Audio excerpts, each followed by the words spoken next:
This is more than legacy. This is a source of inspiration, sharing the journey of discovery. PSN College of Engineering and Technology.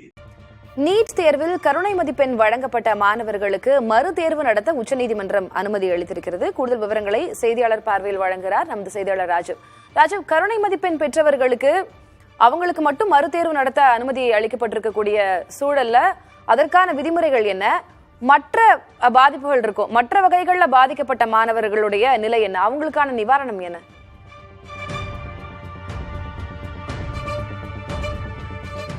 Thilagavathi, நீங்கள் குறிப்பிட்டது போல எந்த வருடமும் அல்லாமல் நடப்பாண்டு NEET தேர்வில் வினாத்தாள் கசிவு, ஆள் மாறாட்டம், அதே போல கேள்வித்தாள்கள் தாமதமாக வழங்கப்பட்டது, கேள்வித்தாள்கள் மொழி மாற்றி மாறுதலாக வழங்கப்பட்டது போன்ற பல்வேறு வகையில நீட் இந்த தேர்வில் குழப்பங்கள் ஏற்பட்டதாகவும் குளறுபடிகள் ஏற்பட்டதாகவும் வழக்குகள் நீதிமன்றத்திலும் சரி, அதே போல காவல் நிலையங்களில் வழக்குகள் பதியப்பட்டு விசாரணையானது நடைபெற்று வருகிறது.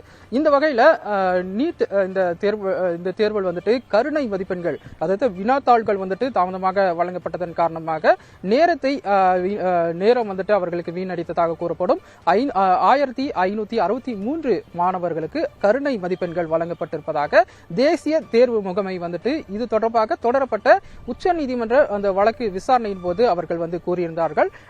இது தொடர்பாக தான் இன்றைய தினமும் அந்த உத்தரவானது வழங்கப்பட்டிருக்கின்றது.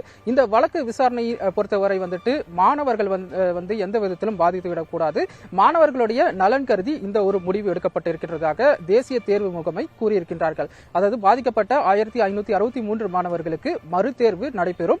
வருகின்ற 23ஆம் தேதி அவர்களுக்கான மறுதேர்வு நடத்துவதற்காக திட்டமிடப்பட்டிருப்பதாக தேசிய தேர்வு முகமை தெரிவித்திருக்கின்றார்கள். அவர்களுக்கான அந்த முடிவுகள் இந்த மாதம், அதாவது கலந்தாய்வு அடுத்த மாதம் நடைபெற இருக்கக்கூடிய நிலையில அதுக்கு முன்னதாகவே அவர்களுக்கான அந்த முடிவுகள் வெளியாகும்.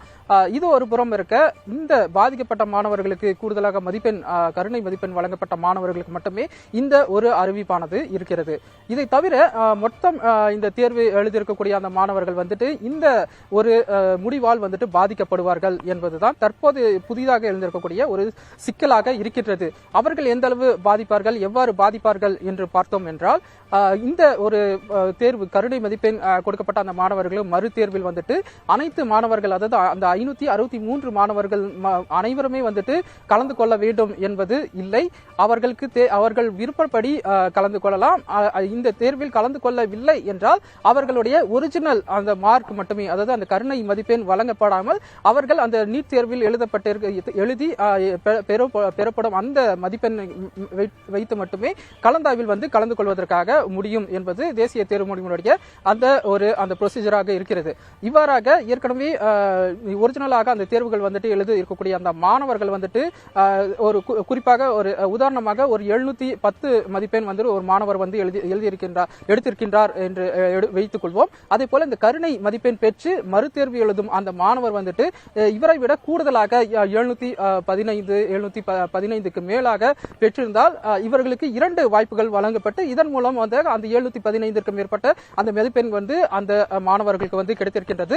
இதன் மூலம் ஏற்கனவே ஒரு முறை மட்டும் அந்த தேர்வு எழுதிய மாணவர் பின்னடைவை சந்திப்பார். இதன் மூலமாக அந்த கருணை மதிப்பெண் பெற்ற அந்த மாணவர்கள் முன்னிலை வகிப்பார்கள். இவ்வாறாக ஆயிரக்கணக்கான மாணவர்கள் பாதிக்கப்படக்கூடிய சூழலாக இந்த ஒரு மறுதேர்வானது பார்க்கப்படுகிறது. இதேதான் மாணவர்கள் தரப்பிலும் தற்போது அந்த ஒரு கருத்தானது நிலவுகிறது. இன்றைய தினம் இந்த உச்சநீதிமன்றத்தினுடைய இந்த ஒரு வழக்கு விசாரணையின் போது கூட தேசிய தேர்வு முகமை இந்த தங்களது முடிவை தெரிவித்திருந்தார்கள். அதே போல மாணவர்கள் நலன் கருதி, அதே போல பாதிக்கப்பட்ட மாணவர்களுடைய அவர்களுடைய நலன் கருதி மட்டுமே இந்த முடிவு எடுக்கப்பட்டிருப்பதாக அவர்கள் கூறியிருந்தாலும், இவ்வாறாக மற்ற மாணவர்கள் கடுமையாக பாதிக்கப்படுவார்கள் என்ற மிகப்பெரிய ஒரு தற்போது ஒரு கருத்தானது நிலவுகிறது. மத்திய அரசை நிலைப்பாடு என்னவென்று பார்த்தால், மத்திய அரசை பொறுத்தவரை மாணவர்களுடைய மற்றும் மாணவர்களுடைய அந்த பெற்றோர்களுடைய நலனை கருத்தில் கொண்டு மத்திய அரசு மற்றும் தொடர்ந்து உறுதியாக இருப்பதாகவும், அவர்களுக்கு நியாயமான ஒரு நியாயம் கிடைப்பதற்காக, நிலையான நியாயத்தை வழங்குவதற்காக நடவடிக்கை எடுத்து வருவதாக கூறப்படுகிறது. அதே போல இந்த இந்த குளறுபடிகளில் வந்துட்டு குளறுபடிகளில் வந்து ஈடுபட்டதாக கூறப்படும் நபர்கள் மீது கடுமையான நடவடிக்கைகள் வந்து எடுத்து வருவதாகவும் ஏற்கனவே நீட் தேர்வு குளறுபடிகளாலதான் இவ்வளவு வழக்குகள் பிரச்சனை எல்லாமே இப்ப மறு தேர்வு அதுலயே நிறைய தெளிவின்மை இருக்கிறது அப்படின்றதையும் நீங்க குறிப்பிட்டிருந்தீங்க. பார்க்கலாம், தேசிய தேர்வு முகமைக்கு தான் வெளிச்சம். விவரங்களுக்கு நன்றி Raju. This is more than a legacy. This is a source of inspiration, sharing the journey of discovery. PSN College of Engineering and Technology.